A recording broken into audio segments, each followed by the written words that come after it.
अगली breaking news, Balochistan में पाक आर्मी पर बड़ा हमला, पाकिस्तानी सेना के ट्रक को उड़ा दिया गया इस हमले में। और इस हमले में 12 पाकिस्तानी जवान मारे गए हैं और लैंड माइंस की चपेट में पाकिस्तानी सेना आई, जिसकी वजह से 12 इनके पाकिस्तानी जवानों की जान चली गई है और पाकिस्तानी सेना को यहां उड़ाया गया है लैंड माइन की चपेट में आने की वजह से। देखिए, हमले में 12 पाकिस्तानी जवान के चिथड़े उड़ गए, मारे गए।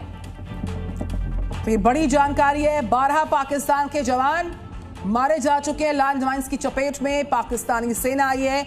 बलूचिस्तान विद्रोहियों के हमले की ये बड़ी जानकारी है। पाक आर्मी पर अटैक हुआ बलूचिस्तान में और पाकिस्तानी जवान मारे गए लैंड माइंस की चपेट में आकर। पाकिस्तानी सेना के जवानों को नुकसान पहुंचा है।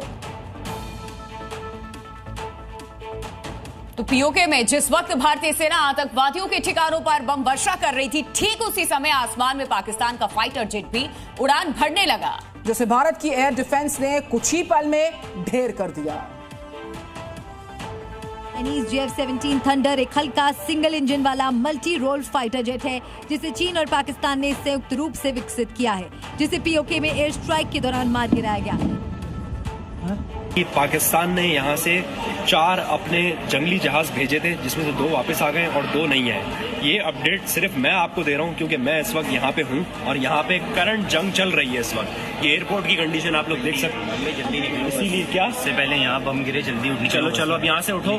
अब गाइस, हम लोग अपनी लोकेशन चेंज कर रहे हैं। पाकिस्तानी नागरिक भी बता रहे हैं, पाकिस्तान की तरफ से 4 लड़ाकू विमान जंग के लिए भेजे गए, लेकिन वापस लौटकर सिर्फ 2 ही आए। बाकियों की हालत कुछ इसी तरह हो गई और यही वो JF-17 थंडर है जो पाकिस्तान वायुसेना की रीढ़ कहा जाता है।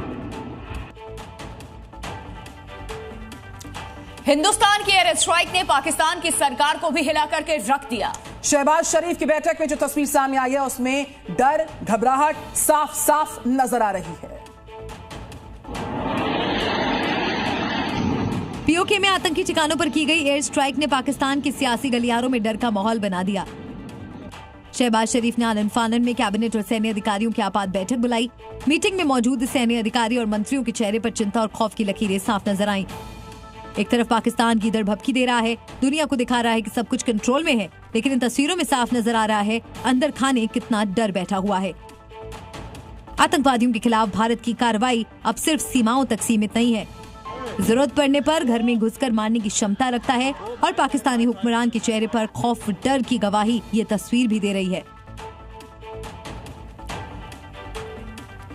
रस्सी जल चुकी है, लेकिन जो ऐंठन है वो जाने का नाम नहीं ले रही है। पाकिस्तान की हालत भी दरअसल कुछ ऐसी है। घर में घुस करके पिटाई खाने के बाद भी पाकिस्तान की हुक्मरान बदला लेने की बात कर रही है, ख्वाब देख रही है। और इस गीदड़ भभकी की रेस में खुद शहबाज शरीफ शामिल हो गए हैं। पीओके में आतंकियों की मौत पर हिंदुस्तान जश्न मना रहा है, लेकिन पाकिस्तानी हुक्मरान की हालत पतली हो चुकी है। प्रधानमंत्री से लेकर वहां के मंत्री तक एयर स्ट्राइक के बदले में गीदड़ भभकी दे रहे हैं और बता रहे हैं भारतीय सेना ने कैसे उन्हें घर में घुसकर मारा। शहबाज से इशाक तक सबके हाथ पैर फूल चुके हैं। पाकिस्तान में फिर से हमले का डर सता रहा है, लेकिन खुद को मजबूत दिखाने के लिए वहाँ के नेता अब बदला लेने की बात कर रहे हैं। लेकिन शायद पाकिस्तान की हुकूमत ये भूल गई, हर आतंकी हमले के बाद भारत घर में घुसकर मारता है। खैर, वो बात अलग है, अभी तक टारगेट पर आतंकवादी रहे हैं, लेकिन जरूरत पड़ी तो आतंकवादियों को पालने वालों को भी उसी अंदाज में जवाब दिया जाएगा।